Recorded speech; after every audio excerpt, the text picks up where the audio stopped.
Mun työni on psykoterapia ja tässä työssä mä käytän lähinnä hahmoterapian ja transpersoonallisen psykoterapian menetelmiä ja ne on vielä aika harvinaisia Suomessa.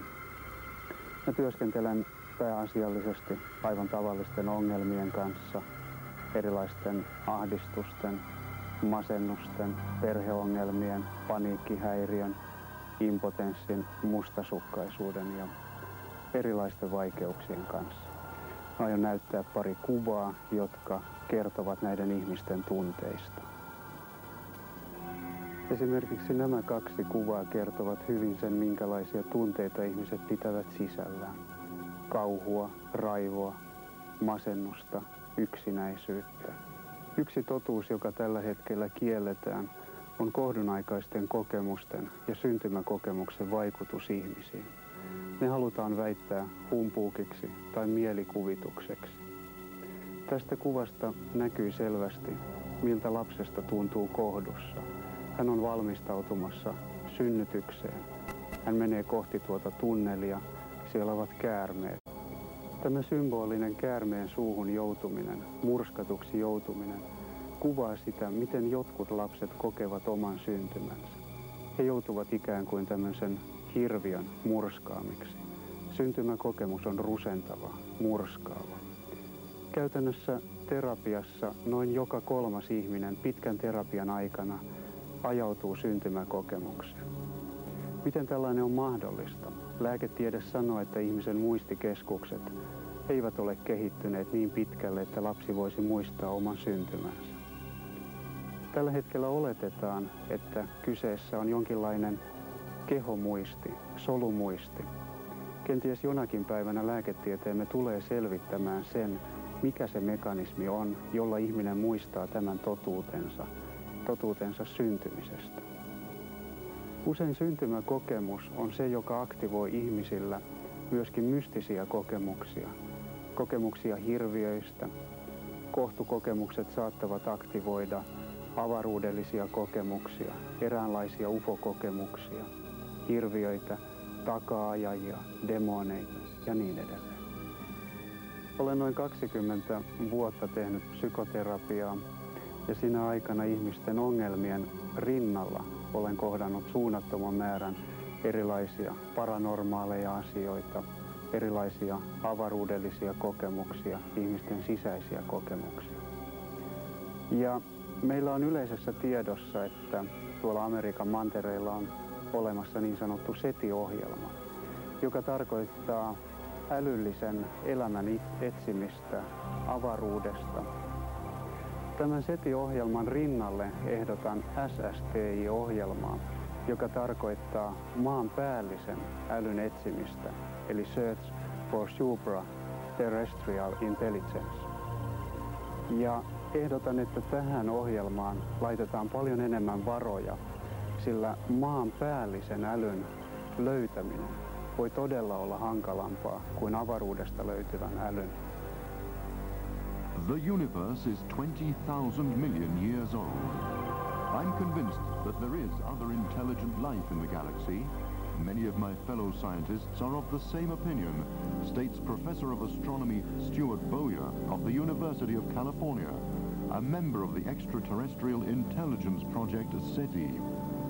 Bowyer maintains that there could be at least 1 million planets in the galaxy where intelligent life exists.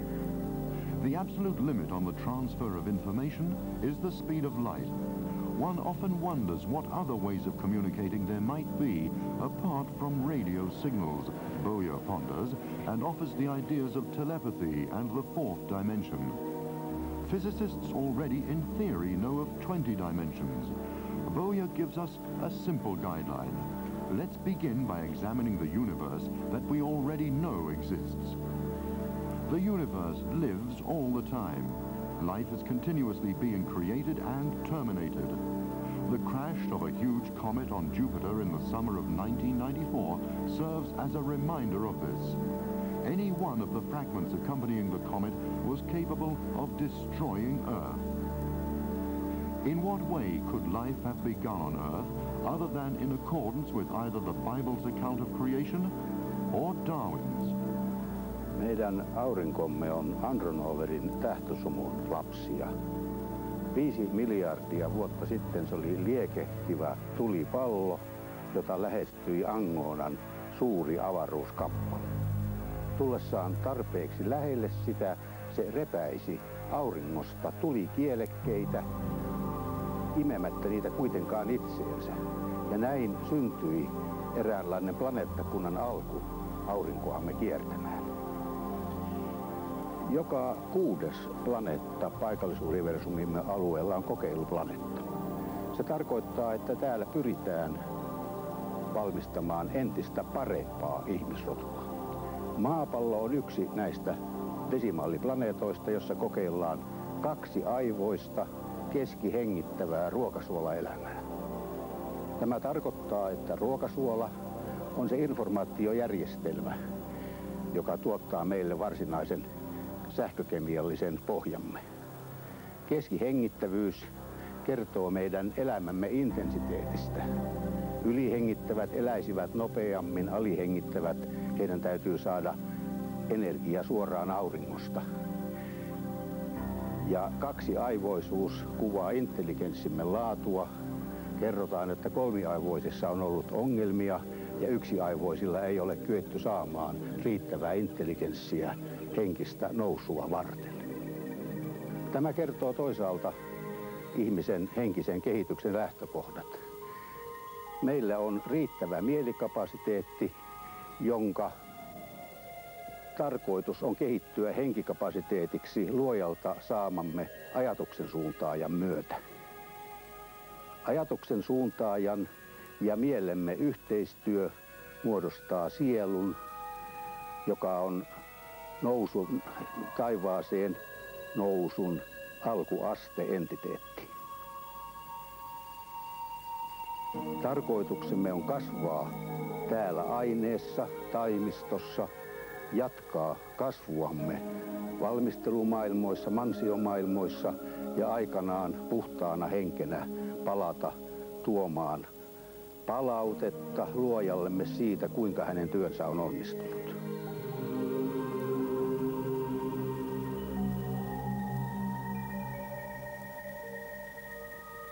Meitä tähtiläisiä on täällä maan päällä paljon. Muun muassa minä olen tehnyt paljon astraalimatkoja eri planeetoille.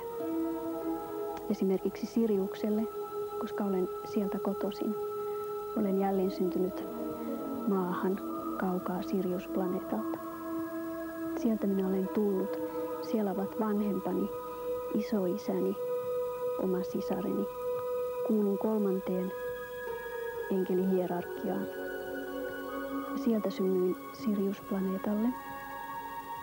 Sieltä maahan, koska minulle annettiin tehtävä tulla tänne maan päälle kertomaan kosmisista asioista ja elämästä maailmankaikkeudessa ja elämästä, joka on ihmisille mysteeri.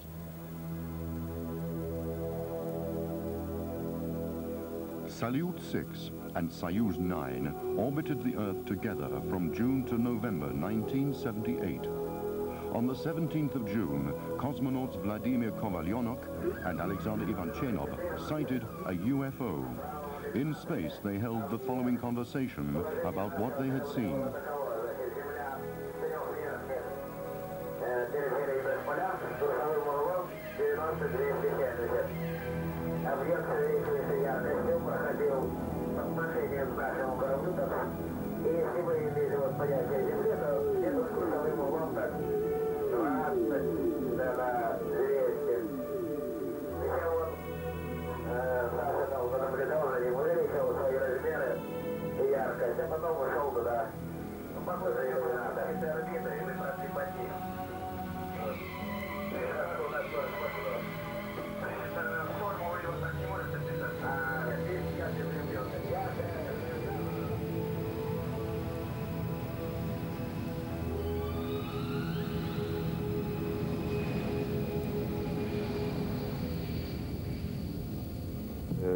Я встречался с одним каким-то непонятным объектом, но не во время космического полета, а во время перелета с Вашингтона в Москву. Значит, я заметил странный объект, строго формы треугольника, вот, который летел параллельно нашему курсу нашего самолета, но выше, примерно на 1500 метров, на расстоянии примерно около километра.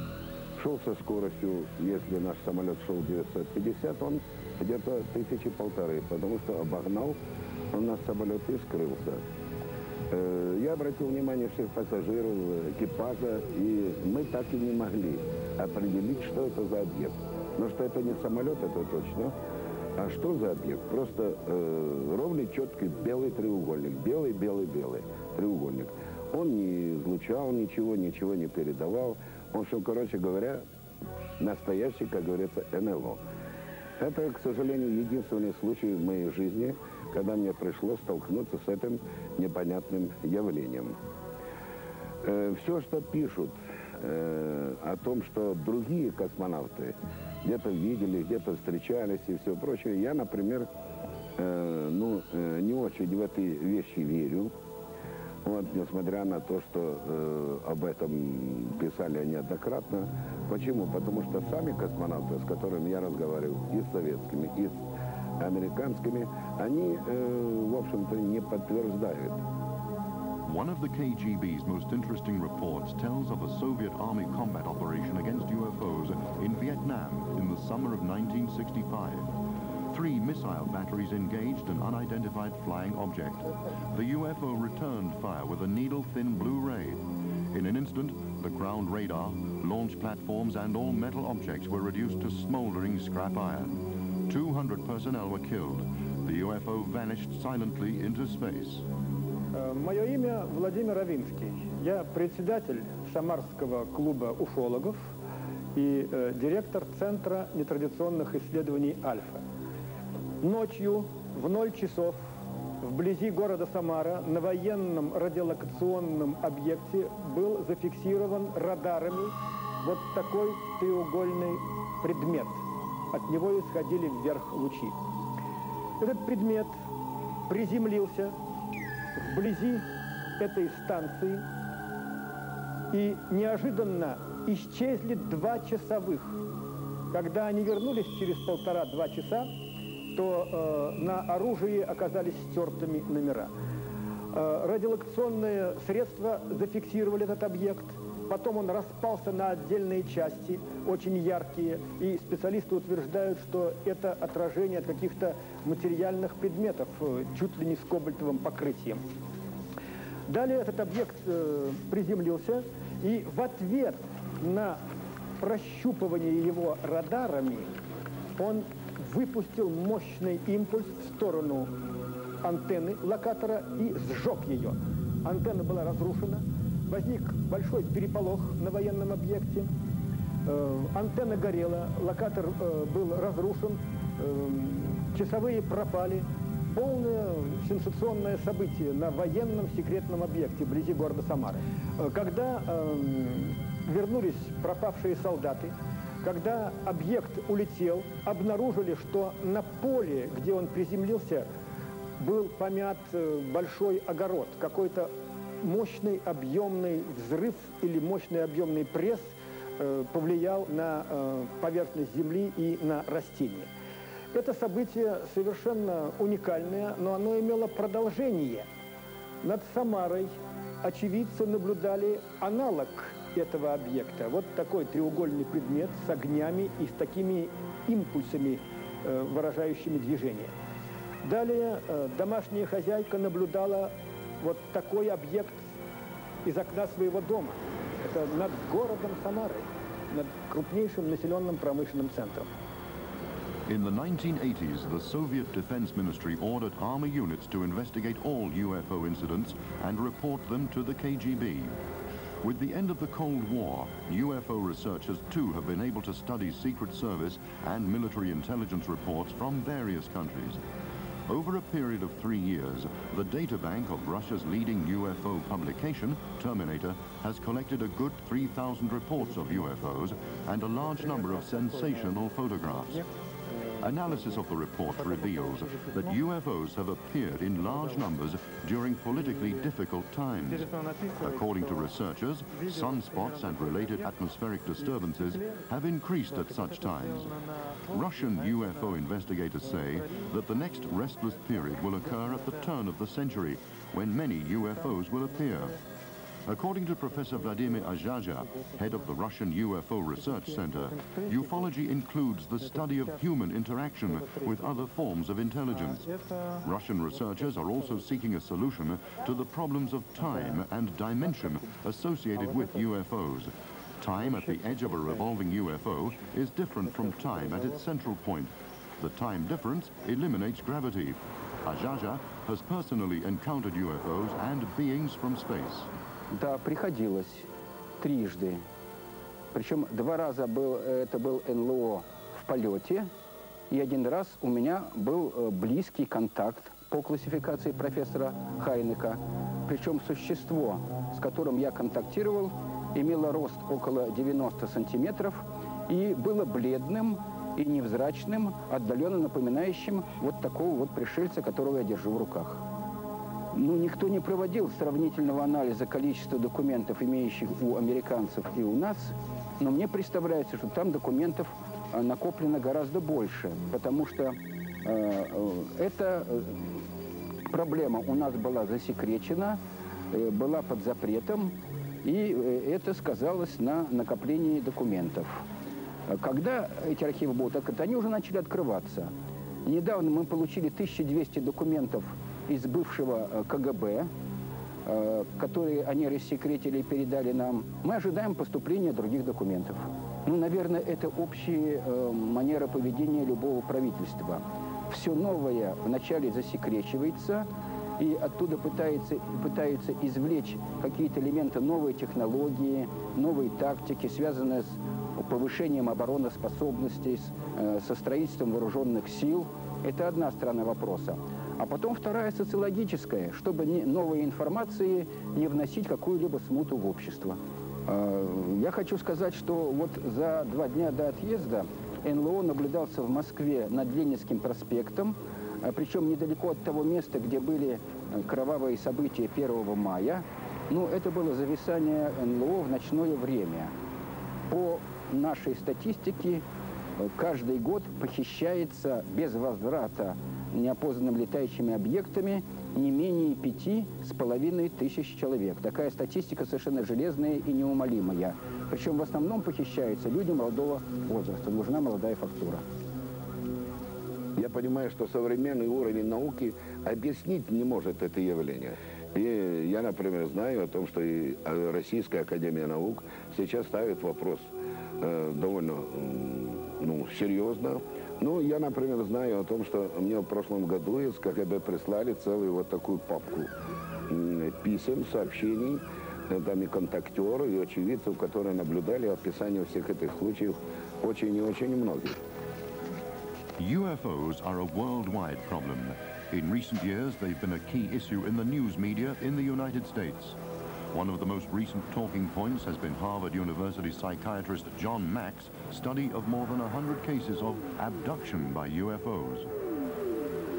Recent developments of interest here in the United States among researchers like myself and colleagues of mine is the apparent abduction or capture of up to 5 American F-14 Tomcat jet fighters by alien vehicles commonly known as UFOs. These captures began in September of 1988 when we lost the first F-14 fighter jet, Navy fighter jet, to action by a UFO.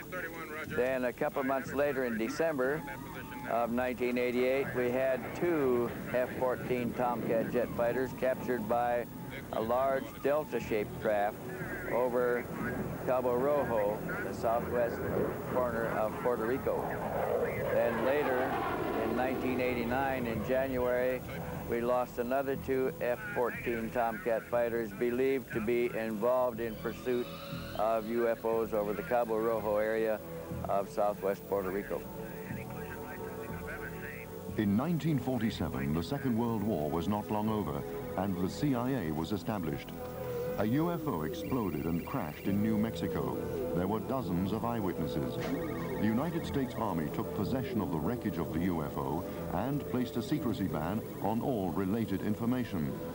Soon afterwards, President Harry Truman ordered the establishment of the top-secret Majestic 12 group. Its task was to coordinate U.S. security against a threat from space. The group was given the job of secret UFO investigations. The Army collected the remnants of the crashed UFO. The bodies of 4 space beings were found in the wreckage. One of the humanoids was still alive when soldiers transported them to Wright-Patterson Air Force Base. President Eisenhower set up the Robertson Commission, which was to be under CIA control. It was assigned to protect the United States from UFOs and conceal from the public all information about them. There are claims that Eisenhower met with space beings at Lake Maroc in spring 1954. The U.S. government and the space beings are said to have made an agreement under which the Greys, as the group were known, would provide the United States with space technology and would be allowed in return to carry out genetic tests on humans. U.S. defense technology has developed flying saucer-like aircraft. In a top-secret area in Nevada stands the closely guarded military research center, Area 51. Here, it is claimed, saucer-like flying vehicles have been tested in collaboration with humanoids. U.S. aerospace technology has developed new super aircraft, which are undetectable by radar. The superplanes achieve speeds of almost 9,000 kilometers per hour. The tailplane has been entirely removed from the models of the future. The UFO cover-up in the United States has entered a new phase. Is the government finally relaxing its strategy based on national security? Pressure on the government is growing. Recently, Congressman Stephen Schiff demanded information on the almost half-century of UFO cover-up policy. There's every reason to believe that there was at least one live alien at the 2 crash sites in New Mexico in July 1947. And that, of course, if there was a live alien, he was examined by the U.S. government officials. There were certainly dead bodies which were also examined. Whether there is an agreement between aliens and the U.S. government, I've heard all kinds of rumors. I simply do not know. It's in my gray basket. Maybe. We don't know. So I believe there is overwhelming evidence that the original MJ-12 documents and some new ones recently received are genuine. All kinds of claims of fraud have been made. None of these have been substantiated. I've written a 108-page report about the documents that lists more than 30 pieces of information that were not known before my research and which nobody on the outside could have known. I even have the opinions of people who worked for President Truman that the documents are most likely genuine. We don't really know. There is one slight indication of a change in government policy. The National Security Agency, which spends about $10 billion a year in secret in the U.S., listening in on communications from all over the world, has in the past refused to release any of its many UFO documents. It admitted they had them, but it refused to release them. I have recently heard, within the last 2 weeks, that they have notified a researcher who filed a Freedom of Information request for their UFO documents that they would be sending him more than 200 such documents. If that's the case, somebody has changed his view somewhere. The Soviet government, on the other hand, has been more open, and a number of documents have been released, official military documents from the Soviet Union. That may encourage America to release some of its information.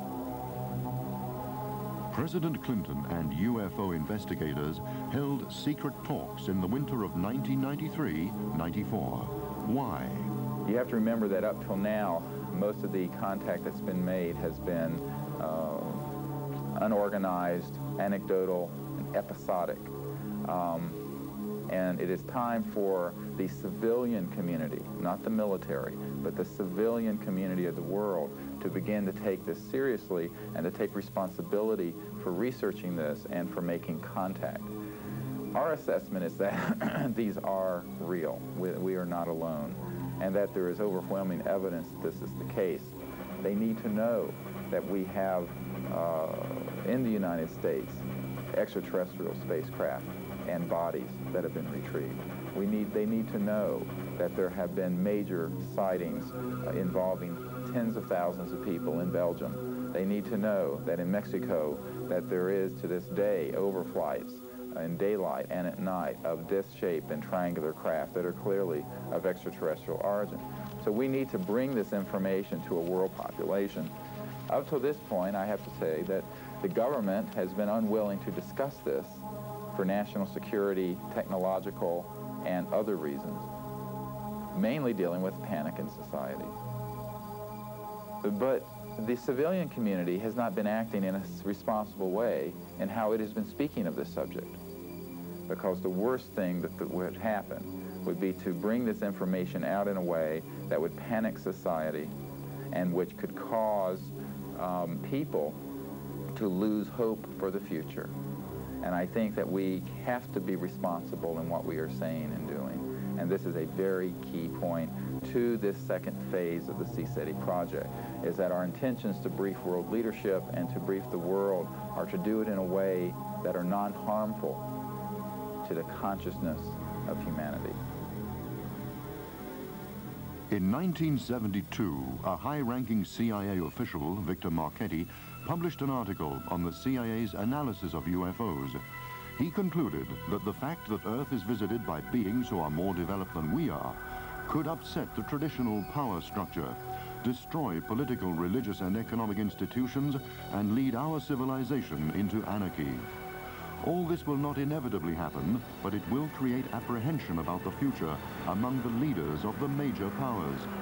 These fears will be realized when ufological secrets are inflated into issues of national security. Since 1952, the CIA has studied human reactions when faced by an enemy. Secret tests have been conducted using electromagnetic energy. The CIA's brainwashing or mind control program is known as MGM Ultra. It is secret, like the military technology base Area 51 in the Nevada desert. Concerning the Area 51, I don't know a great deal about that area, and I have a number of friends that go out there all the time and check it and so on. But basically, I spent 2 years in Central Intelligence Agency, and some things that do bother me about that is if you want to hide something, you're the military or a government agency or anything, and you want to hide something, the best way to do that is to create something else for someone else to see. And we've done this in the company before, in covert operations. It's an excellent way of doing that. And the best way to also cover it better is to, of course, leak secrets about it and make sure that those are confirmed secrets and that only pieces of that can be known with these reliable sources and so on. And what you, in effect, end up seeing is something quite unusual or something that's different than what it is that they're actually trying to hide. That would be my sense of it. I have no proof of that, but that's just my experience from being in the company myself back in the Vietnam War, 1968 to 71. I think the UFO cover-up situation, I think is primarily an American thing, and I hate to say that, but other countries are quite forward with their ideas and views and coming forward with their information. Even the Russians now are giving remarkable information to George Knapp, and he's bringing back some remarkable things apparently. The cover-up is going to end when someone finally literally throws the evidence up on the table. When that happens, the government and everyone else is going to have to come forward. And let me give you just a scenario. Suppose someone had an alien and tossed a sucker up on the table. When that happens, someone's going to come forward in America to arrest that individual. That's going to tell you who is hiding what at that point. That's a real important thing to think about. So our primary area of work is in getting physical evidence. We have several implants and other things. We're uncovering evidence all the time. Ultimately, we think we'll find a good, literally a body of evidence. When that is placed in the public domain, government entities and others are going to come forward. These are then the people who are in fact responsible for covering things up, because they're going to be the ones to come forward to arrest you or cover it up or threaten you. Those are the people that will really be guilty. So I think, in a nutshell, that basically the aliens can't be controlled. The government's going to spin the information and convince you that they are. They are not, in fact, in control. No one is. I am a contactee. I am not an abductee. I willingly go. I want to help. I find it fascinating, and I feel that it is important that other souls who are also having these experiences try to come forth with the information, because we are not being told the entire story by our governments. The crafts that I have been into, one of the motherships that I go to is called Atlantia. It is approximately 250 miles long. It has a population of it, from what I understand, of anywhere from 150 to 500,000 beings at one particular time. It is completely self-sufficient. It needs nothing. My last contact was 2.5 weeks ago in North County, San Diego. And ladies and gentlemen, I have had the opportunity to converse with the Andromedans regarding much UFO information that is circulating throughout the UFO community. And one of the things that I have been able to do is to verify where many of the alien bases, or joint alien-human bases, are on the world. And I have in front of me the CIA has a department for the spread of disinformation. It is at least as big as the department for the collection of UFO data. The CIA makes it difficult to distinguish between genuine and false information about cooperation between itself and UFOs and about its secret bases. UFO investigators are, however, stationed in the areas where there is much UFO activity. Iran, in the middle of the Iranian desert. Tibet, high in the mountains of the Himalayas. Narvik, in Scandinavia, near a military base. Africa, there are 2 in Egypt. 1 in Algeria, near Tahat. 1 in the Sudan. Okay, there are 2 in Australia. 1 south of Alice Springs called Pine Gap, and another in the Great Victoria Desert. These are both built by the CIA of the United States. And the government there and the aliens are both operating both these bases. Okay, now I'd like to go to South America, to the country of Brazil. Also, along the Andes Mountains in Chile, Peru, Bolivia, Argentina. There are many bases as well in the Pacific and Atlantic Ocean. And now, ladies and gentlemen, I'd like to show you where they are in North America and the United States.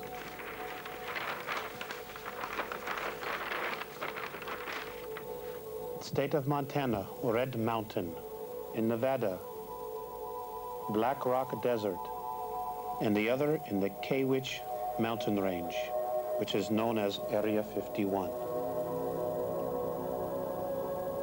The abduction by a UFO of 2 shipyard workers, Charles Hickson and Calvin Parker, in October 1973 caused a sensation in the United States. The men were out fishing when behind them landed a cigar-shaped, silver-colored UFO, about 30 meters in length and emitting bright blue light.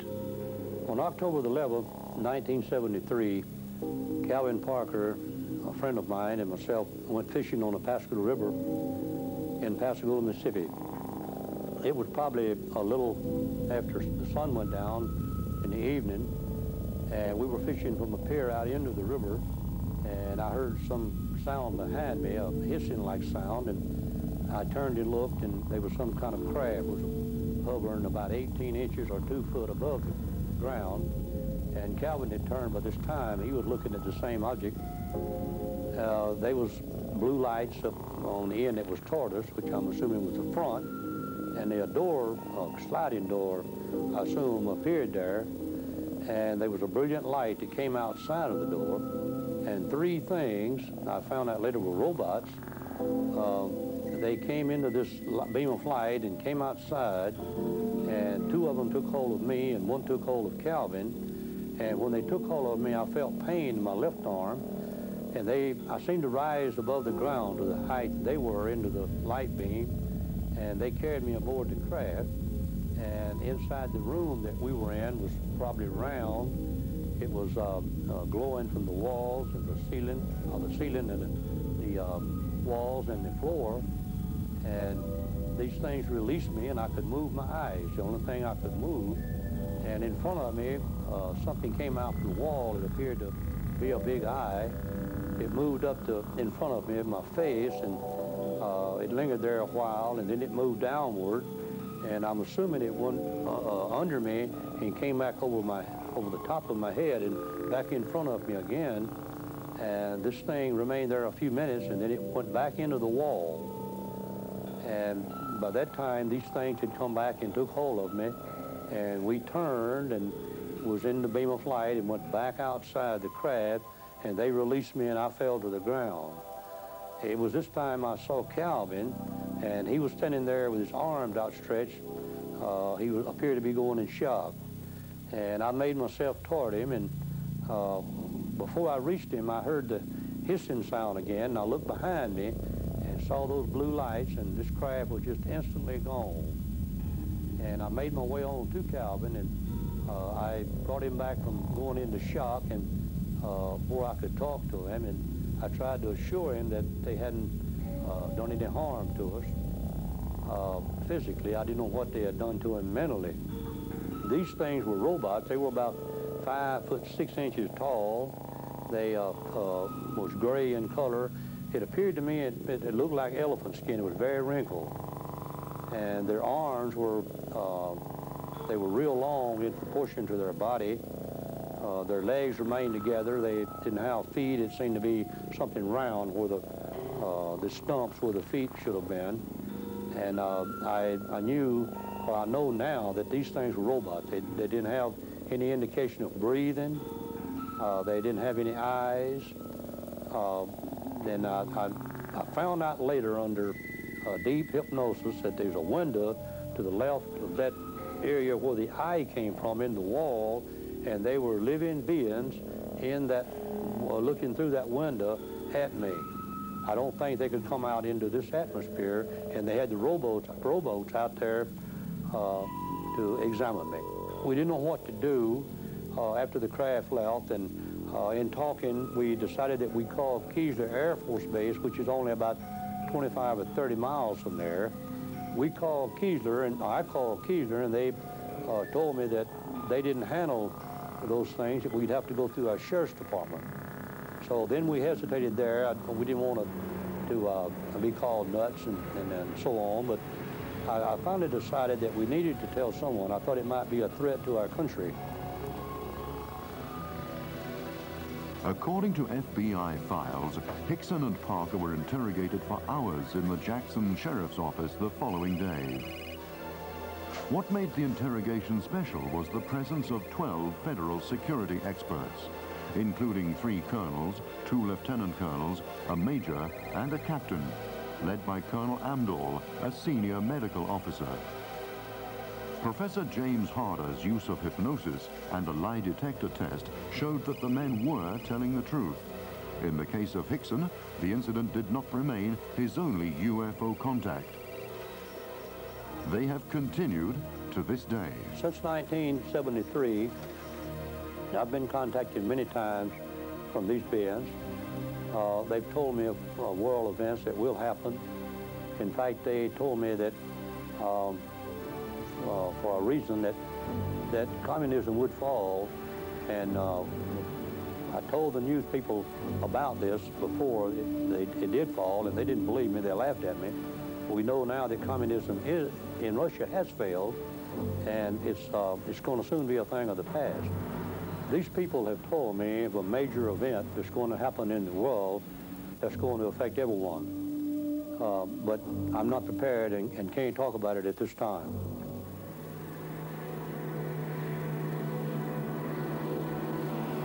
Hundreds of UFO cases have been reported in Scandinavia. The most famous incidents have been the discovery of the wreck of a UFO on Spitsbergen by 6 Norwegian Army pilots in the summer of 1952, and the Hessdalen UFO incident in northern Norway. In addition to international experts, Norwegian universities and the Army took part in the Hessdalen UFO investigations. Hundreds of UFO reports have come out of Finland too. Most UFO sightings have occurred in northern Finland, in the Pudasjärvi-Kuusamo Fell district at the turn of the 1970s. An incident that occurred at Nivala in northern Finland in August 1993 amazed UFO researchers. 15. päivä elokuuta 1993 sattui Nivalassa Järvin kylässä hyvin mielenkiintoinen UFO-tapaus. Vuonna 1920 syntynyt nainen havaitsi takapihalle antavasta ikkunasta loimottavan tulenpunaista valoa. Hän meni katsomaan tästä ikkunasta ja havaitsi, että tämän pallon tilalle ilmaantui kolminurkkainen huone, jossa ei ollut lainkaan kattoa. Huone leijui ilmassa ja sen molemmille laidoille ilmestyivät tikanrappuset. Huonetta valaistiin valtavan voimakkailla valonheittäjiä, joita oli katossa metrin välein. Miehillä oli pieni kori vasemmassa kyynärtaipeessaan. Miehet alkoivat liikkua kuin nopeutetussa filmissä, keräten maasta näytteitä. Lopulta miehet saivat työnsä päätökseen, huone katosi ja pallo suureni. Kun pallo oli saavuttanut entiset mittansa, se katosi. UFO-tutkijat lähestyvät tätä tapausta hologrammitekniikkaa käyttäen, koska tuo havainto tehtiin huoneen kaksiruutuisen ikkunan ainoastaan toisesta ruudusta. Tarkoitus on käyttää apuna Oulun yliopiston professoroita sekä psykologeja. Niinkö, minut herätettiin yöllä. Uutiset kuunneltiin 10 aikana ja yöllä tuli joku, kun minä nukun oikealla kyljellä.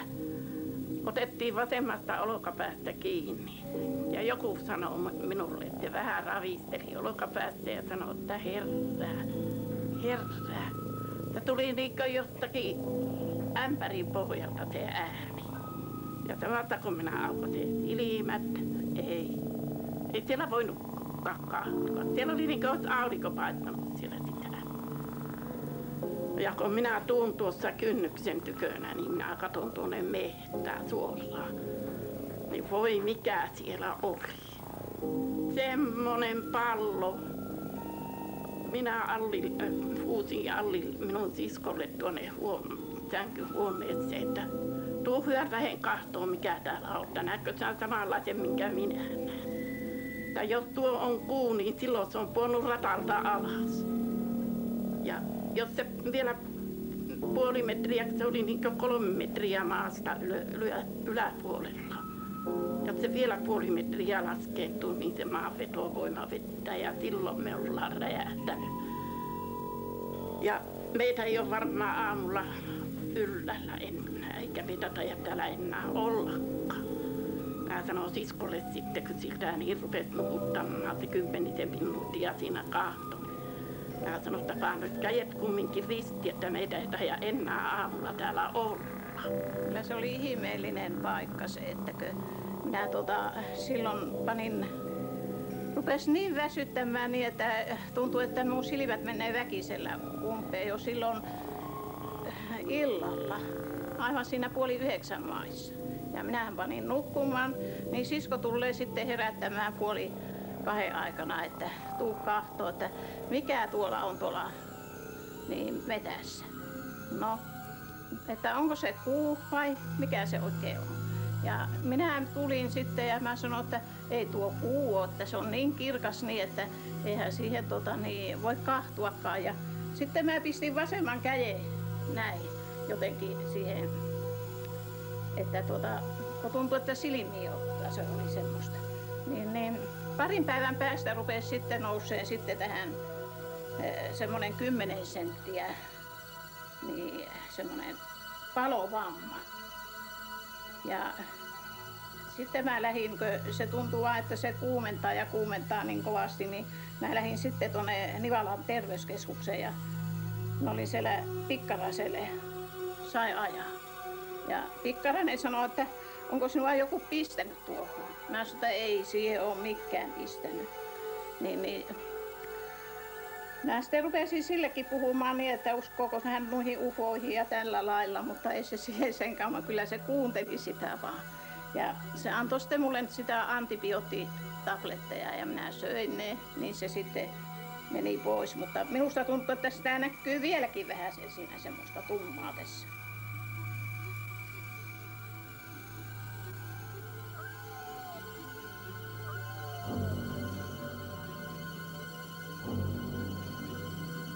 One remarkable feature linked to UFOs is the mutilation of cattle.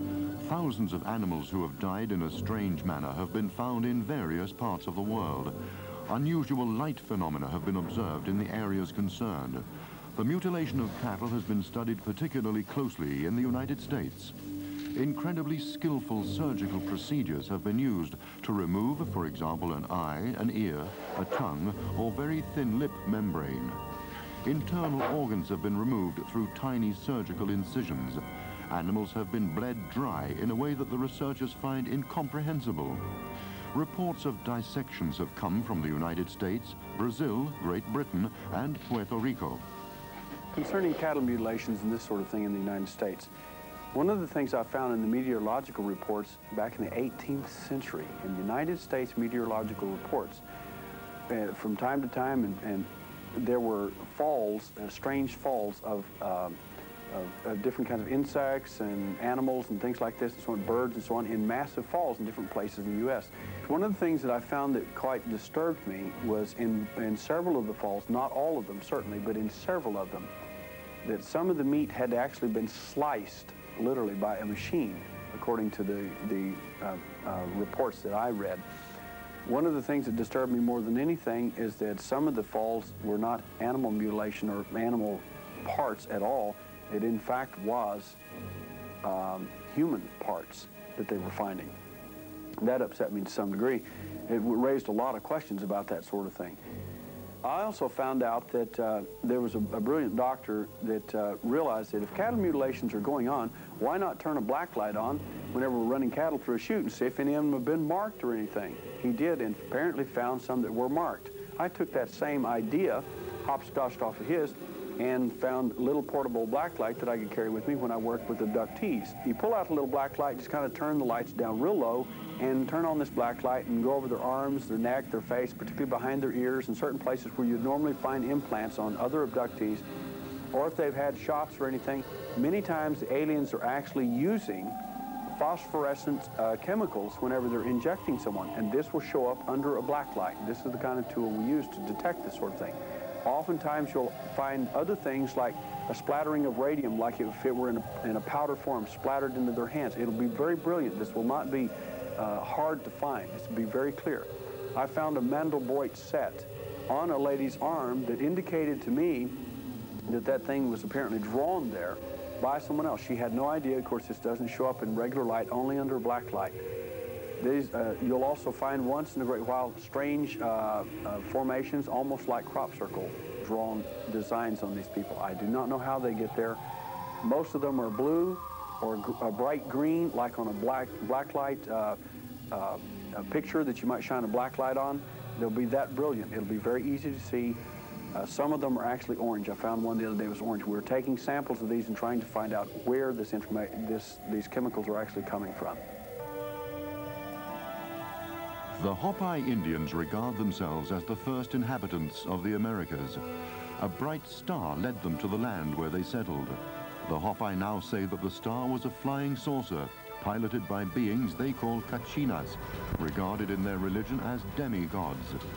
South America is called the continent of UFOs, where more than 30,000 UFO sightings have been made.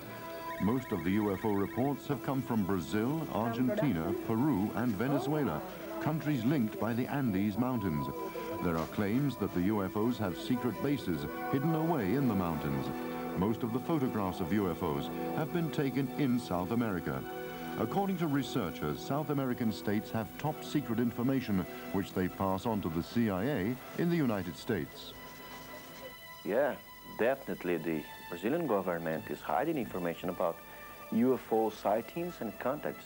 And I'd say more. I'd say that half of the governments in all over the world knows a lot about UFOs, and they're hiding information about them, of course. Some governments adopt a more liberal position, a more liberal status and releases information like France, like some ministries of China and Argentina and Belgium. We have published information about several operations involving the military personnel from the aeronautics, Brazilian Air Force. Sometimes just making night surveillance in Amazon, and in other times even chasing UFOs with jets, like it happens in Brazil. Because what happens, like it happens in the States, because what happens is that our government collaborated to the US government for quite 30 years in the past. And they, of course, the government of the United States have a strict policy about UFO stuff, about UFO sightings, about how to report it.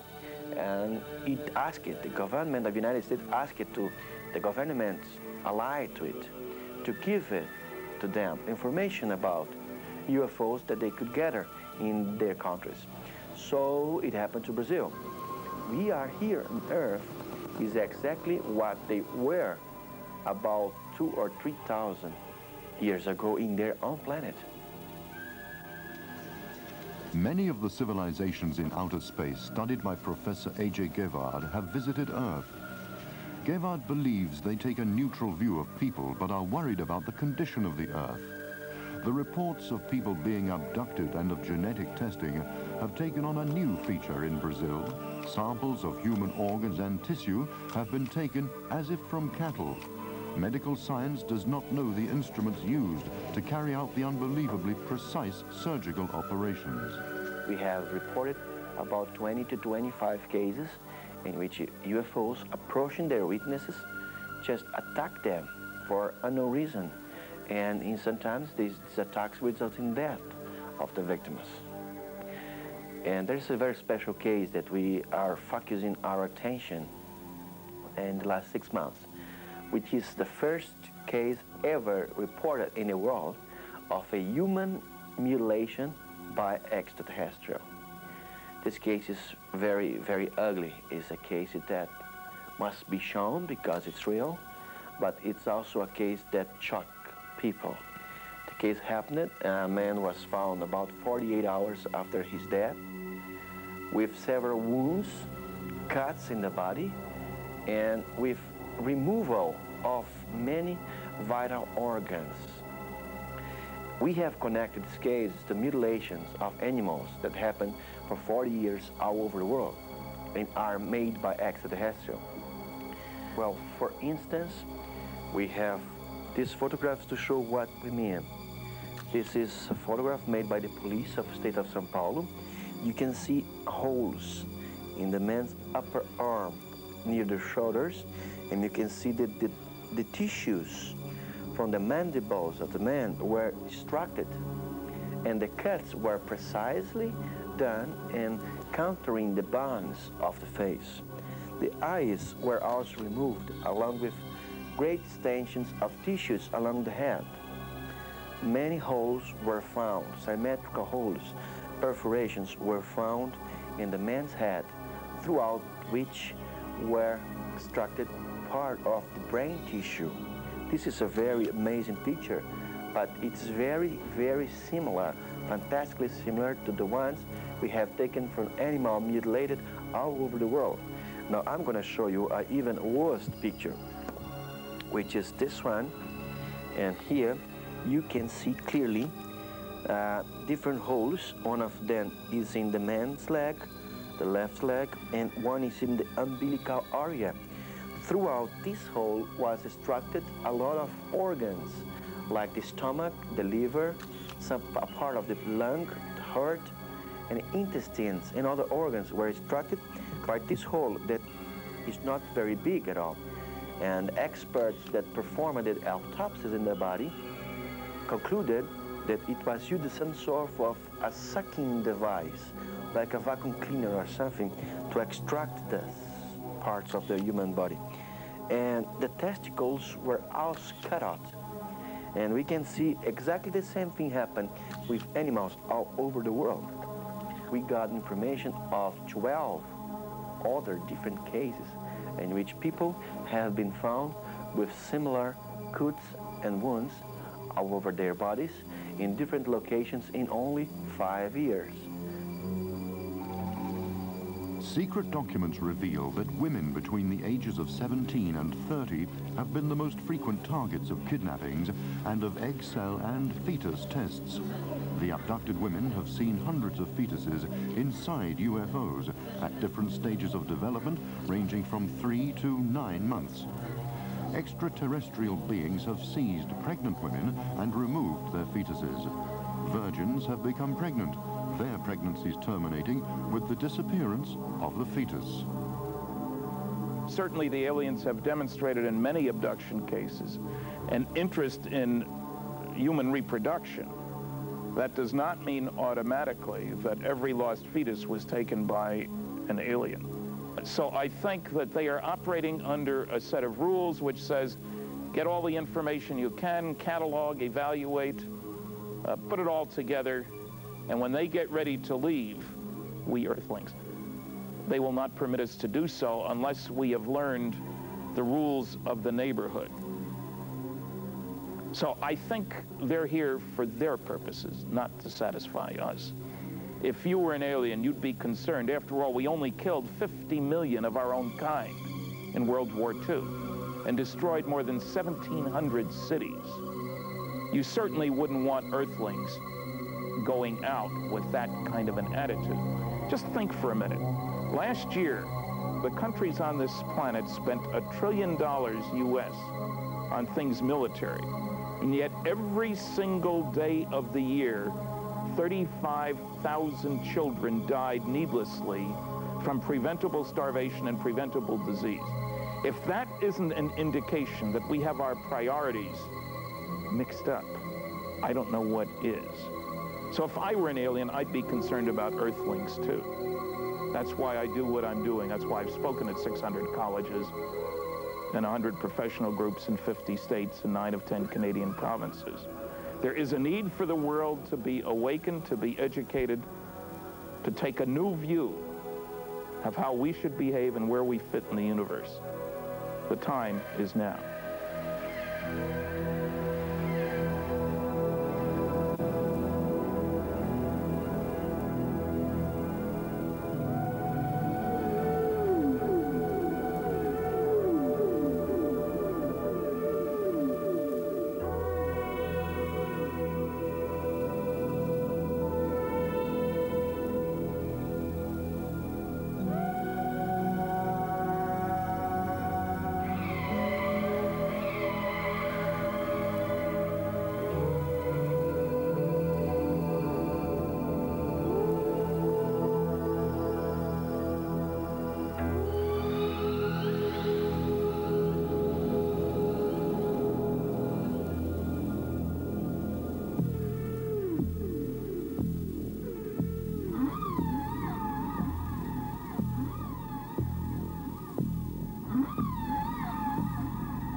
Vanhemman poikani syntymäpäivän aamuna näin erittäin merkillisen unen.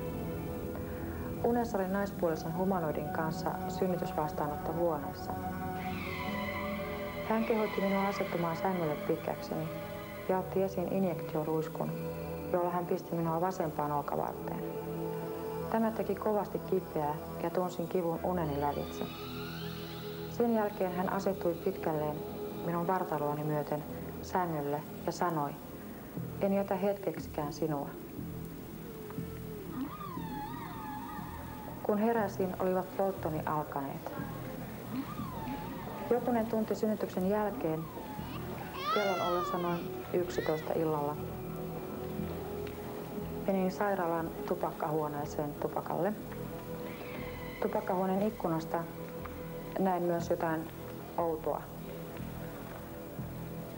Naisten klinikan piha oli hyvin valaistu ja oli kirkas kuutamo. Ja tässä kuutamon valossa näin, kuinka lastenhuoneen vieressä seisovan jalokuusen latvassa istui noin metrin pituinen pöllö. Pöllö katsoi vuoron lastenhuoneen ikkunasta sisään ja vuoroin tupakkahuoneen ikkunaan. Minulla oli hyvin vahva tunne, että minua tarkkaillaan ja minun poikani tarkkaillaan. In the early 1990s, an extensive study was conducted in the United States into the frequency of abductions. Its findings came as a surprise to all. More than 2% of the whole population, at least 5 million people, were found to have had such an experience. Often the abductions had started in early childhood and continued periodically for several decades. Sometimes the abducted suffer from loss of memory concerning their experiences. In such cases, hypnosis and psychotherapy can be used to help them remember. Information received under hypnosis is not, however, any more reliable than normal recall.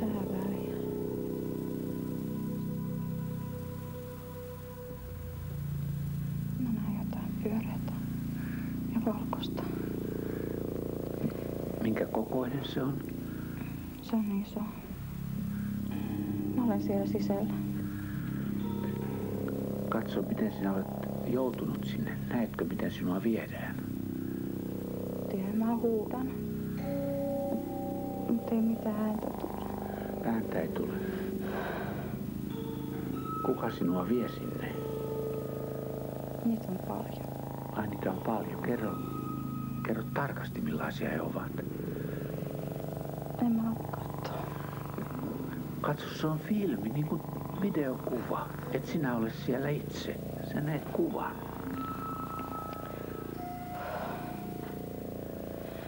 Mutta niin sydämestä.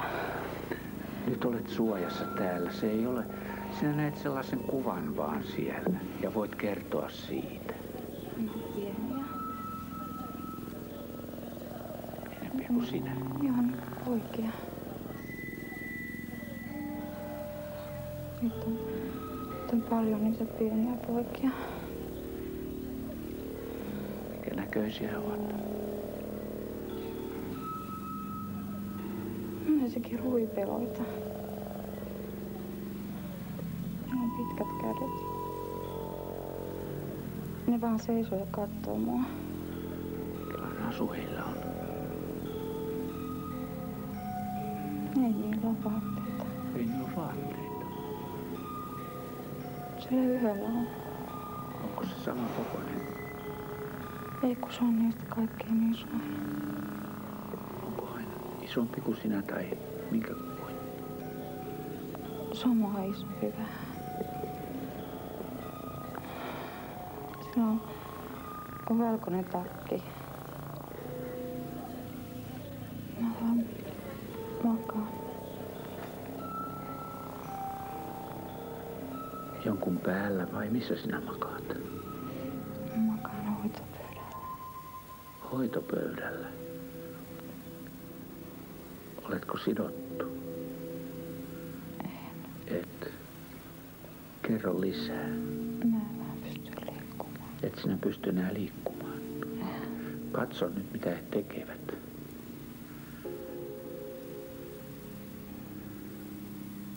Ne vaan seisoo siinä. on siinä niin kuin sen takia, että se ne pitää kiinni, jos mä liikun. Miten ne tutkii jollain tavalla. Kuka tutkii? Se valkotakkinen. Se laittaa mulle jotain sisään. Laittaa sinulle sisään jotain. Minkälaisessa asennossa sinä olet?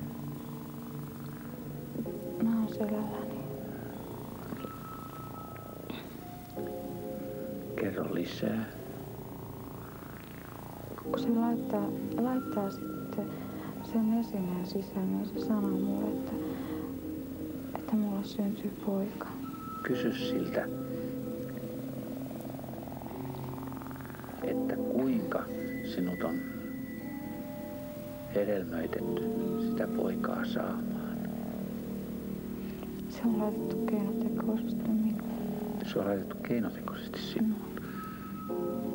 Mutta mistä se solu on alkuaan otettu, kun se ei ole sinusta? Kysy se häneltä. Se on heidän omiaan. Se on heidän omiaan.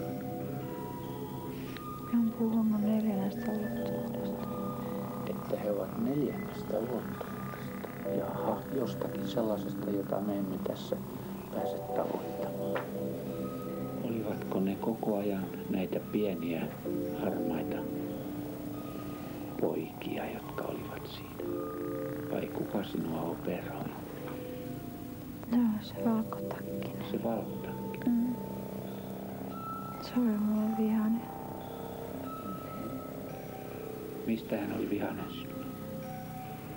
No kun mä puhuin koko ajan ja heräsin monta kertaa. Heräsit monta kertaa. Oliko hän sukupuoliyhteydessä sinuun? Ei. Hän katsoi korvia. Hän katsoi korvia vaan. Ja sanoi, että toinen on operoitu jo. Että mun pitää nukkua, että hän saa sen toisenkin korvan operoitua.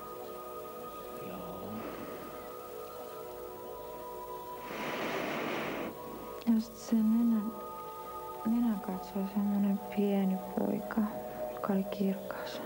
Kirkas? Siis oliko hänellä sellainen kiiltävä asu? Vai millä tavalla? Niin, se on semmoinen valkoisen hohtava iho. Hyvin hohtava iho. Oliko se ihokin myös tällainen, ettei se ollut vaan se vaate, joka hänessä? Ei, hänen pääkin oli ihan valkoinen. Hän oli kokonaan. Hohtava valkoinen.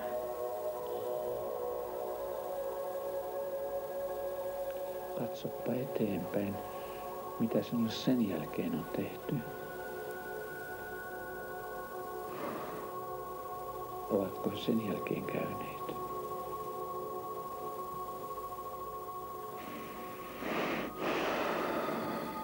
On ne käynyt. Ne on käynyt antamassa virtaa. Many critics believe that stories of abduction produced under hypnosis are mere fantasy developed in the subconscious mind. What really happens during hypnotic regression? Hypnoosi on aivan mekaaninen järjestelmä ihmisen ajatustoiminnan ohjaamiseksi. Hypnoosissa päivätajunta johdetaan pois tarkkailusta ja tähän päivätajunnan erottamiseen löytyy meillä hyvin monia keinoja. Sanallinen äänen tuonti korvan kautta on yksi sellainen. Me kykenemme valoilla silmän kautta tuomaan vastaavan impulssin. Niin me voimme sen tehdä myös koskettamalla, puhumatta sanaakaan. Saamme hypnoosin aikaan ilman mitään posthypnoottista regressiota. Ja jos lähetin hypnotisoija on vahva, niin mediaalisen yksilön pystyy hypnotisoimaan hänen tietämättään pelkällä telepatiaimpulssilla. Ja tämän lisäksi on tietysti niitä hypnotisointikeinoja, joita avaruusohjelmat käyttävät. Ja me olemme niistä UFO-asioiden yhteydessä saaneet raportteja aivan yltä kyllin. Every third or fourth abduction takes place while the victim is conscious, and therefore their study needs no hypnosis. An abducted woman whose pregnancy is started through artificial insemination may later experience a new abduction, during which her fetus is moved to a special incubator where its development continues. The American Betty Andreasson is one of the best-known abductees. During her abduction, a group of small creatures forced their way into her bedroom one evening and took her and her family for examination inside a waiting UFO. A group abduction can also take place with all members of the group fully conscious. Tammikuun 24. päivä 1992 kello 11 illalla, kun lähdimme jäähyväispartiosta pois autolla, jossa kutsuilla kaikki ihmiset olivat pukeutuneet avaruusolennoiksi, eeteiksi. Yhtäkkiä huomasimme suuren keltaisen tähden automme yläpuolella, ja minä kommentoin, että se ei ole mikään tavallinen tähti, vaan se on UFO. Se lähti seuraamaan meitä, ja kun olimme ajaneet kohti Geneven keskustaa, niin Gatin kohdalla tullessamme kohti pientä siltaa yhtäkkiä jotakin tapahtui. Me emme kukaan tajunneet ensin, mitä tapahtui, mutta koko kaupunki hävisi, asunnot, rakennukset, kaikki koirat, autot, liikenne vain häivähti. Ja sen jälkeen meitä kiidätettiin hirvittävällä vauhdilta kohti, kuten myöhemmin kävi ilmi, Ranskan rajaa. Kuljimme ilman läpi muutamassa minuutissa, aikaa on vaikea arvioida, ja yhtäkkiä jysähdimme takaisin. Ja tämän jysähdyksen seurauksena huomasimme olevan Ranskan rajalla, jonne ei millään tavalla olisi voitu ajaa sillä tavalla kuin me sen olimme tehneet. Ja olimme samanlaisessa tilanteessa tulossa risteytykseen. Ja kun ihmettelimme, mitä oikeastaan oli tapahtunut, niin totesimme lopulta, että meidät oli yksinkertaisesti nostettu UFOon ja heitetty kaupungin laidalta toiselle puolelle. Ja tämä tulkittiin sitten itse asiassa kiitokseksi ja jäähyväiseksi, eli bon voyage Genève. In a short time, UFO abductions have become a burning issue in the United States, as it's become evident that the number of possible abductions runs into millions. This has resulted in the establishment of parapsychology units within universities for the analysis of such experiences. Over the past 20 years, Robin Quayle has examined more than 16,000 people, 600 of whom have experienced an abduction. Sometimes a contact with an extraterrestrial has led to the cure of a serious illness. One interesting case that I have been investigating is a case near Atlanta, Georgia, where over 150 people in a large telecommunications company had 2 hours of missing time. There was physical evidence present. There were 5 large burned circles left on the grass surrounding this suburban facility, which had a great deal of wooded areas behind it. The entire computer system was down for 2 hours. The phones were down for 2 hours. The main power cable had melted completely for over 4 feet. This facility is engineered to withstand even a nuclear attack. But the battery backup system melted, and the diesel system to back this system up also failed. So there were 3 systems that failed. One man was trapped inside a lead-lined room where a lot of the main power sources are kept, and he could not get out because the electric doors would not function. 3:30 there was to be a shift change, and yet the people who were to leave at 3:30 found themselves still in the building at 5, and the people who were supposed to come to work at 3:30 found themselves still in their parking lot in their cars at 5 o'clock. It was a highly secured facility. People had to use a card system to get in and out of the doors, so there was like mass confusion. This was over. The security guards reported that people had been seen being taken out of the building by aliens and that they saw spaceships. The security cameras on the outside of the building did function because they were operated on batteries. This case is still under investigation. The two clients have been regressed and worked with and remembered being taken out of the building by small gray aliens with large black oval eyes. And another man who was there also has experienced many out-of-body experiences at work after this. This facility was closed down shortly after this happened, and all the employees moved to other locations. Most were moved out of state. There was sort of a big cover or lid put on this at work, so it was very difficult to pursue an investigation at this company. One of the most interesting abduction cases is that of the American Lee Haley, who has 2 university degrees, one of them in pedagogics. She worked as a university lecturer until she was dismissed because of her UFO contacts. She's written a book about her experiences entitled Lost Was the Key, in which a special strange feature are officials wearing military uniforms. I've had experiences with many different types of alien creatures, going all the way back to my childhood. One of the main ones I've encountered is what I call a chalky colored creature, in that it's the color of off-white chalk, an off-white color. It's about 4 to 5 feet tall. It doesn't have any hair. It has huge black eyes, no pupils, no whites, no ears, no hair. All of the creatures look alike. I can't tell whether each one is a male or a female. They all look identical. These creatures have taken me aboard the craft. The method they use to get me aboard their craft is some kind of light, like a beam of light. And I find myself in this energy force that looks like a light field, and the next thing I know, I'm aboard their craft. These creatures perform medical experiments on me. They are extracting ova from me. They scrape tissue samples. They seem to be making a hybrid race. I've also seen aboard their craft the products of what they're doing with their genetic experimentation. I've seen fetuses lying suspended in transparent containers, and the containers are also suspended. I've seen nothing holding them up. Inside the containers lies a little hybrid-looking baby that looks part human, part alien.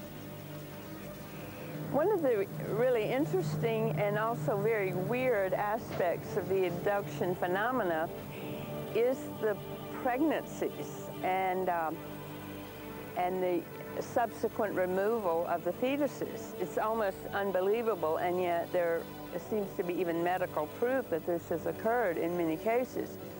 I have worked with quite a few people who have had this. It seems that people are abducted, artificially impregnated, and then about 3 months into the pregnancy, they are abducted again and the fetus is removed. I wanted to tell about one interesting case where there was a pregnancy involved, where there seemed to be government involvement with the aliens. Now, this young woman was on a military base and was in the Army in the West, here in the United States. She was drugged by the military people under the pretense of having given blood. She was actually almost forced to give blood. And instead of giving blood, they actually drugged her because the needle was put in the back of her hand, which information she uncovered in the actual regression. She was taken down in an elevator to a very deep base beneath the military base, a large freight elevator. She was taken on a gurney by military hospital personnel who took her down. Then she found herself in a room in this deep underground place, surrounded by small gray aliens. She was lying on a table without any clothes on, and the military people who had taken her down were standing against the wall, watching the whole procedure. The aliens took the fetus from her body. This is a woman who stated that she was not having any kind of sexual activity at all. After the fetus retrieval, she found herself in a different room, still underground, with a very blazing white light shining directly down in her face, a very loud, discordant noise going on in the room, and a human man leaning over her face, screaming that she was going to die. Now, this is standard brainwashing techniques. She worked in the blood lab and in the morgue at the hospital there. What is the meaning of these military, or what appears to be military people, being seen on these ships? I mean, Leah Haley has had this type of involvement. Is the government, in fact, assisting and working with the aliens on some project? For the last couple of years, I've also been receiving telepathic communications from some external source. I don't know where the telepathic messages are coming from, but I've been receiving many of these telepathic communications since May of 1991. And here are some examples of what I've been told telepathically. I have been taught that time is not linear. The message I received was that time is no more linear than the earth is flat, that time can overlap, that time can be contracted, expanded, that there's more than one dimension that can overlap. And actually, time in the way that we use it is non-existent. I was told that it's really space that's important, not time. I was told that all kinds of geological problems are going to occur all over the world, things such as earthquakes, tornadoes, floods, all sorts of things of that nature, and that it's going to be quite serious. I was not given a time frame other than I was told it was going to happen soon, but of course I don't know what soon means.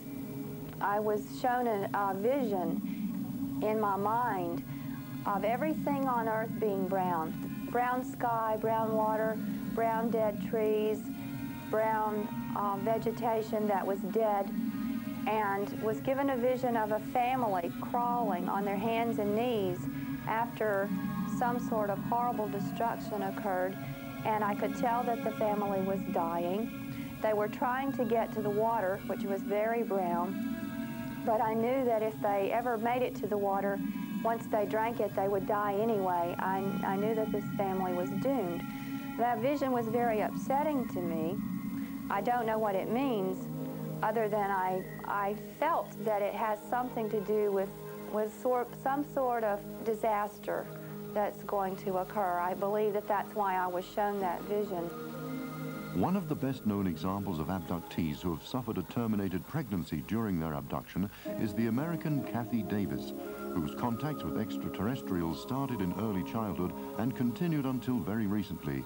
They drove her to the verge of suicide, but with the help of a hypnotherapist, she overcame her problems. I've had many experiences with some life form other than human in my life since I was 5, all the way up until just recently, within a month ago.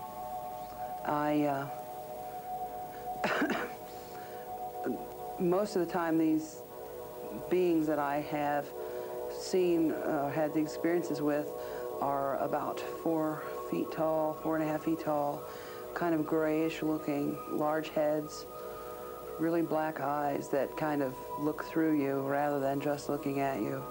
I'm pretty sure that it was September 23rd, 1993. I was watching TV and a bright flashing light caught my eye out the front door. We all ran out to look at it, and it was tremendous white light with multitudes of sparkling color in it. And it got very bright and large, and then it got very small and tiny to a pinpoint, and then it kept doing that, getting bigger and littler. as it was moving down to the tree line and back and forth across the trees. And at that same time, while we were out in the road, we saw something walking towards us in the road. And we also heard a beeping sound. We have about 15, maybe 10 to 15 minutes of missing time that night.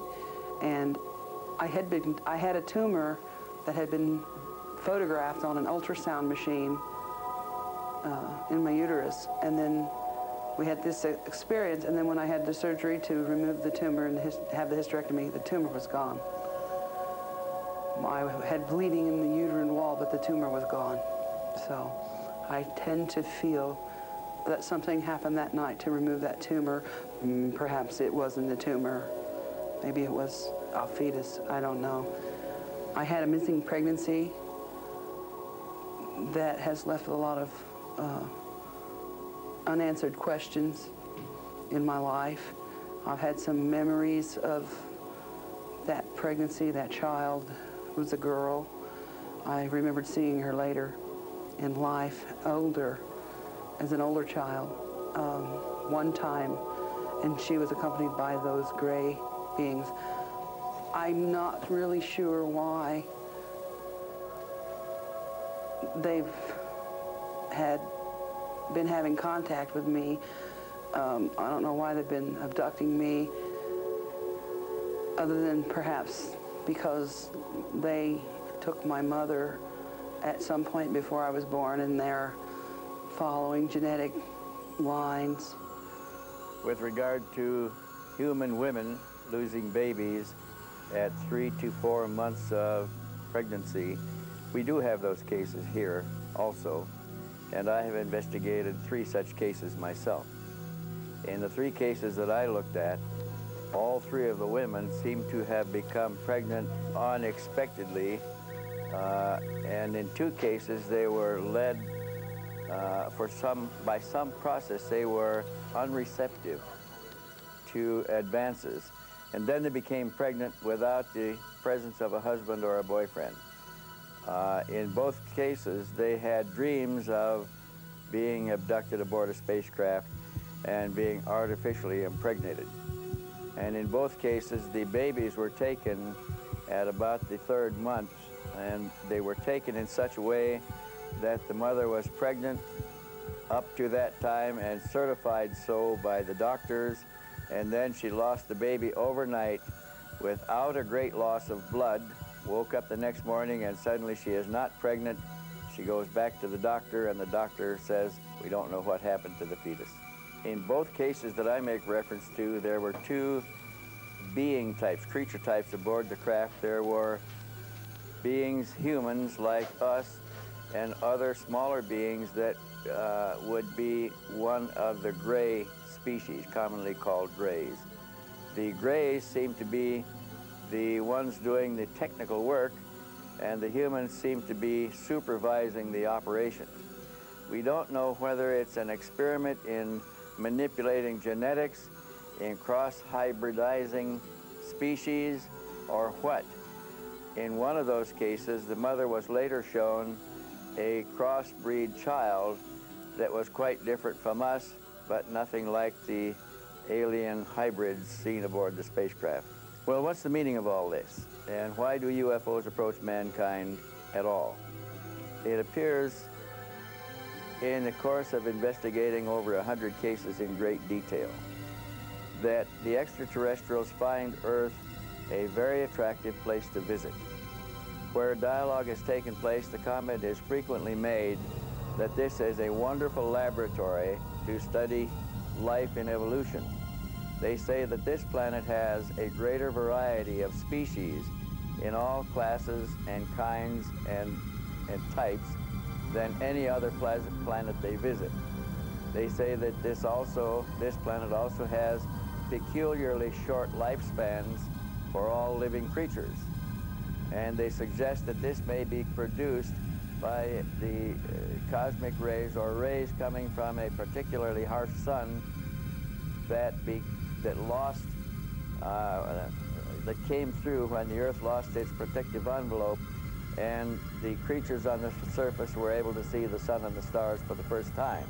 And this was after the mythical flood in all of the legends of the planet.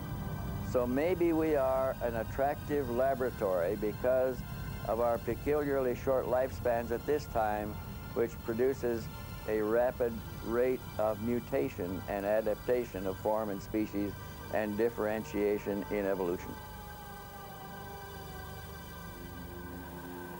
Implants found under the skin in different parts of the body of the abducted are another interesting object of study.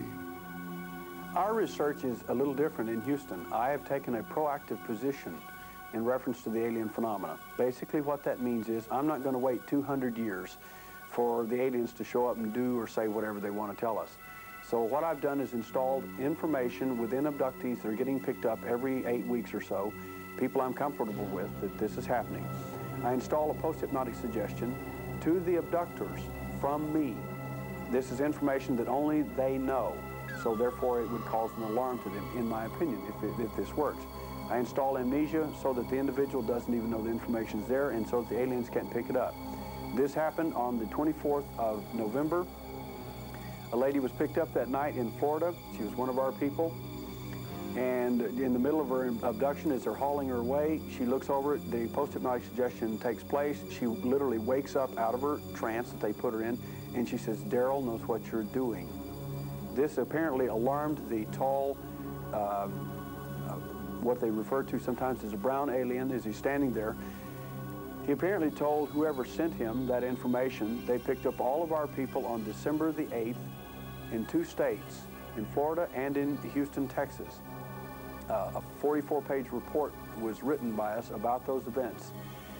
All those people under regressive hypnosis described the same place, the same events, the same aliens. There were 7 different aliens that showed up on that craft. They wanted to know one primary thing. The primary thing they wanted to know was, how is he finding out this information? Why are you all gathering together? Why are you doing what you're doing? How did you able to find this out? The tall Nordic-type blonde alien that was in charge of this, with the other aliens, chided the little small grays and the browns for not following procedures. These abductees would never know what happened to them if you would use the anesthesia. You're traumatizing them and they're finding out how. You should never have done this. This is a picture, a larger picture, of course, of the eye implant in the mass abduction. This is the ocular implant that came out of the lady's eye, that fell out of her eye on December the 10th, the morning of December the 10th, when all these people were picked up in 2 states and their nasal and ocular implants removed. This is one that they forgot. This implant was examined by people at the University of Houston. It was determined not to be biological. It is not an egg of an insect. It's not a grain of sand. It's not anything like that. It was examined to have high levels of titanium and beryllium. The grays and the browns, believe it or not, are actually not that intelligent. They're quite sloppy. That's the reason we have so many physical implants and evidence from them. We also have a nasal implant. People talk about having implants in people, but we actually have the implants out. We also have other implants in people's feet in 2 different cases that the doctors, medical doctors, have stated that there is no, that these were surgically installed and these people have never had a surgery apparently. This is a remarkable case. This is one of the first cases I worked for the Houston UFO Network. It's a case where a lady has multiple abductions and tremendous amounts of information. She is very phobic about her experiences. She's been very greatly traumatized. She experiences past syndrome, or something very similar to post-traumatic stress syndrome. In her feet, we found in this x-ray, which is made in 1986 by an independent medical doctor, he notices 3 metal clips inside her feet. So the question is, how did these metal implants get in her feet? They're approximately 1/4 inch long. There are 3 of them. The doctor says they were surgically installed. The same metal implants that were in this lady's foot, later we find out are in the mother's feet as well. This often occurs whenever multiple abductions are taking place within a family. So the same implants are in the lady's foot. We find these particular metal implants in the mother's feet as well. Just before she dies, they do a medical workup on her, and they find that they just happen to x-ray her everywhere, and they x-rayed her feet and found the same metal implants in hers as well.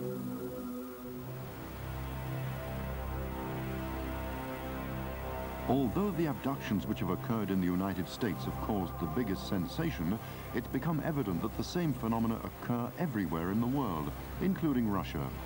After the opening of KGB files and other official sources, several cases of apparent hybridization experiments have emerged. Серьезен случай, он произошел в Псковской области, в районе поселка Акуловка. Женщина дважды утверждает, что она дважды беременела от пришельца, который являлся ей во сне, и дважды она разрешалась на 4-м или 5-м месяце голубоватым, пищащим, волосатым яйцом. Мы туда посещали, простите, пожалуйста, мы туда направляли эксперта, полковника внутренней службы, который пытался установить достоверность этого случая. И вы знаете, в результате вот его расследования мы постепенно приходим к мнению, что потерпевшая говорила правду. Тем более вот на симпозиуме в Альбукерке в прошлом году, где я был, там был поставлен специальный доклад американским врачом по НИЛам, где расследуется порядка 150 таких случаев. A special institute has been established in Kazakhstan, in former Soviet Central Asia, which prepares people for encounters with alien civilizations. The latest so-called fifth-degree contacts of the institute's research group took place in November 1992. Мне хотелось бы описать несколько событий, которые происходили в том эксперименте при установлении этих законов связи. Надо сказать, что на связь с экспедицией, которая работала на высоте 4000 метров в Тяньшане, в горном районе Акширак, инопланетяне, условное название, конечно, выходили почти каждый день. Это зафиксировано на фотопленке, это зафиксировано на слайдах, и это зафиксировано также на ролике, видеокассета. В течение 2 минут, там, где работала группа, неожиданно мы поняли, что наш вызов принят, и к этому месту приближается УФО. Перед этим мы послали своего оператора примерно в километр от точки, где создавалась вот эта парапсихологическая схема, где работал коллектив для связи с иными сферами сознания. И он запечатлел тот самый момент связи и контакта с представителями иной сферы сознания, который прилетел в виде шара. Ну, это, конечно, надо увидеть. Вот на пленке это изображено очень хорошо. В течение 2 минут этот шар зависал, двигался над группой, менял свою форму, менял освещение, менял габариты. И в конце концов случилось так, что когда оператор наконец понял, что он снимает, с ним случился небольшой стресс. Его стало колотить, и он не мог уже камеру держать в руках. Он вынужден был прекратить съемку. При исследовании законов связи с иными сферами сознания очень часто мы сталкиваемся с таким фактом, что неопознанные летающие объекты, УФО, зависают над местами высокой тектонической деятельности, которая наблюдается в Тяньшане повсеместно. Так вот, когда Земля испытывает сотрясение 6 или 7 баллов, как правило, всегда землетрясение сопровождается контролем этих неопознанных летающих объектов над регионом землетрясения. Сейчас Среднеазиатская коллегия пытается выяснить, что же в данном случае происходит. Либо эти УФО провоцируют землетрясение, либо наоборот, она каким-то образом влияет на эту деятельность тектоническую с таким расчетом, чтобы либо как-то ее снизить, либо перевести в другое место.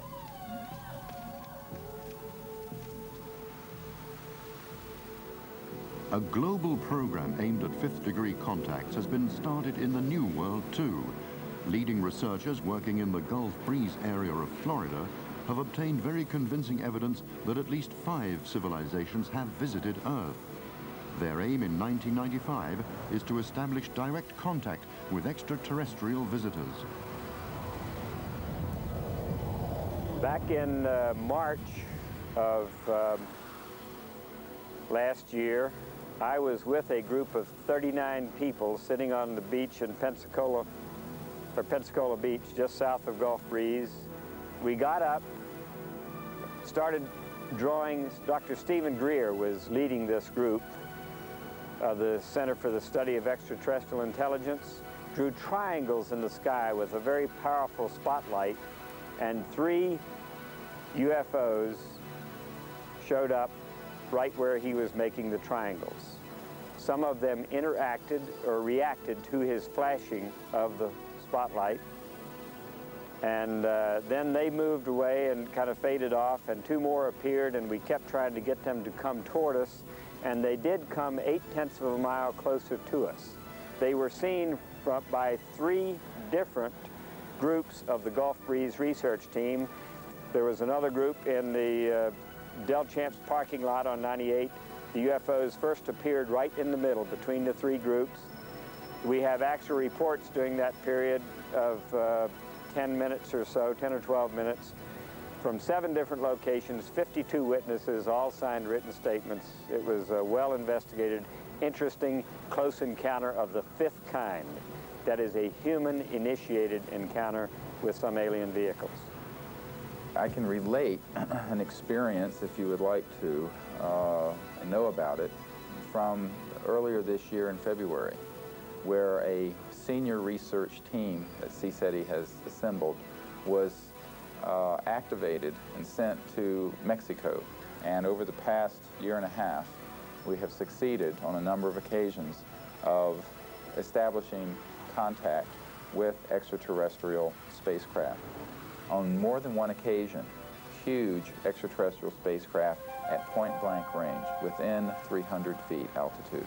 And these spacecraft were much larger than a 747. We estimate anywhere from 3 to 4 times the diameter and size of a 747. They were perfectly triangular, with a light at each apex and a red one in the center. And they came in a landing approach mode on February 1st, 1993, signaling to the team back and forth. At a distance, you know, there is film footage of these craft at a distance, but when it was very close, all cameras failed. Every electronic device on the site failed, which was very distressing to us because we wished to get this on film. Luckily, we had 5 scientists there and researchers who have been able to give their testimony to this event. And from what that event demonstrated, to go from there to a landing would have been 1 more minute. And I think that it is just a matter of time until our teams are successful in doing that. In the 12-month period from February 1992 until February 1993, we had no fewer than half a dozen very close-range, interactive, what we call a close encounter, the 5th kind event. And this is what we have termed these.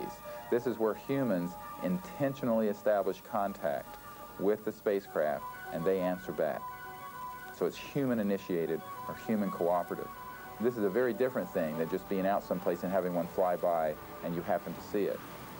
I think there is a transformation taking place on this planet, not only of the human species, but of the planet itself. I suspect that the end result of this transformation is probably what Jesus described as heaven on earth. However, if you think about that seriously, that entails the end of the human experience on planet Earth. That is a frightening idea to many people, especially people who are not capable of understanding what's going on. And I think that's one reason why our governments have maintained a policy of secrecy on this. Nobody in any government, any elected government, can afford to face the media on the issues. I find that higher intelligences are involved in educating members of our government also. There is a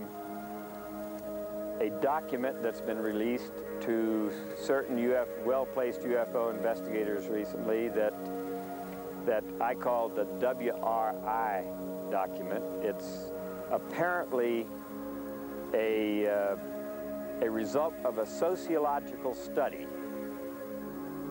that the Majestic 12 group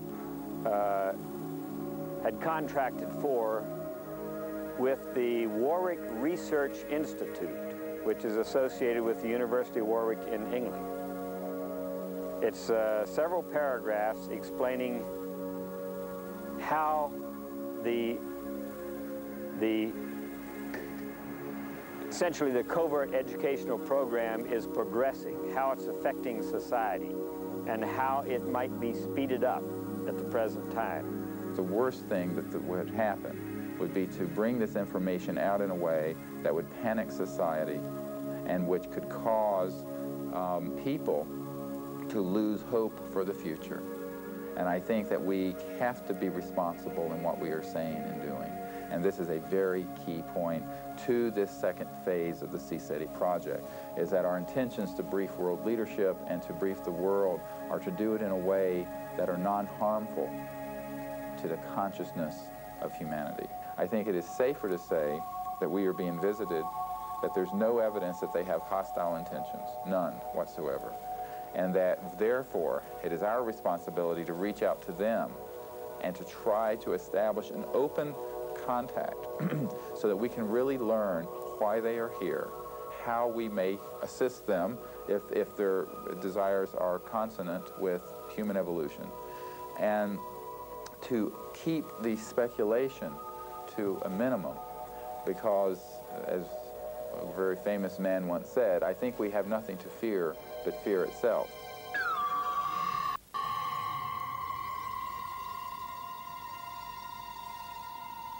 Keskeisellä alueella universumia on eräs tärkeä planeetta nimeltään Xenos. Se on tärkeää monestakin syystä.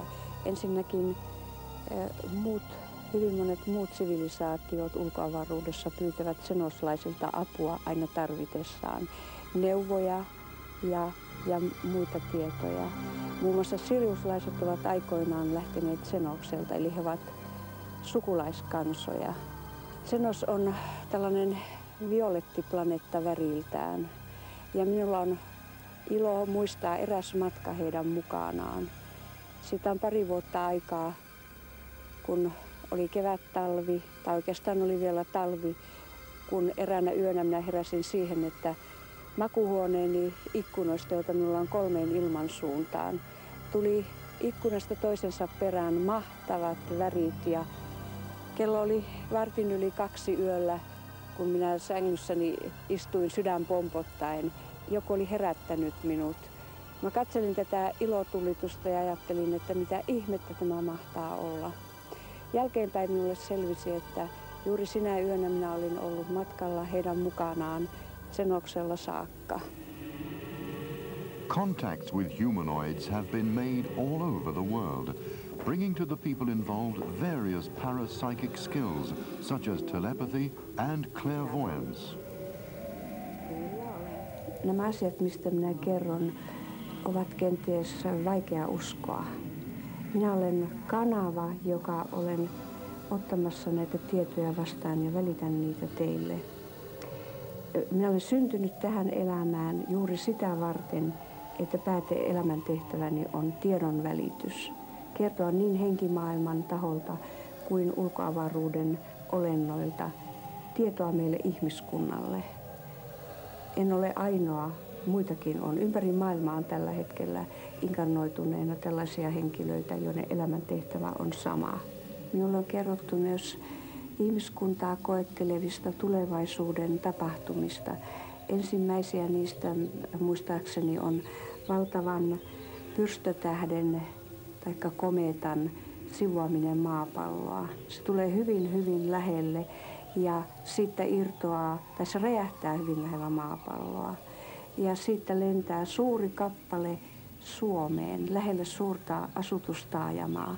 Ja sen koostumus tulee herättämään tiedemiehissä tavattomasti kiinnostusta. Ymmärtääkseni tämä komeetta ei aiheuta mitään täällä katastrofia. On kerrottu myös tällaista valtavasta suurkatastrofista, joka tulee koskettamaan koko meidän maapalloa. Meidän akselimme tulee kallistumaan muutaman asteen tämän hetken näkymien mukaan. Ja se aiheuttaa valtavaa tuhoa maapallolla. Meret siirtyvät ja peittävät alleen valtavia alueita. Se aiheuttaa myös mannerlaattojen liikkumista, tulivuoren purkauksia ja valtavia ilmastollisia muutoksia. Tämän jälkeen ihmiskunta ei ole enää samanlainen. Ja tähän kaikkeen todennäköisesti ei kulu enää 10 vuotta. Ja tavallaan se on jo kaikki alkanut. Kun tämä suurkatastrofi tulee ajankohtaiseksi, niin meidän avuksemme tulee valtavia määriä ulkoavaruuden olentoja. He tulevat ikään kuin evakuoimaan meitä täältä. Minulla ei ole kovin paljon siitä tietoa, mutta tiedän, että me saamme apua. Ja se kaikki tulee ulkoavaruuden muilta älyllisiltä olennoilta.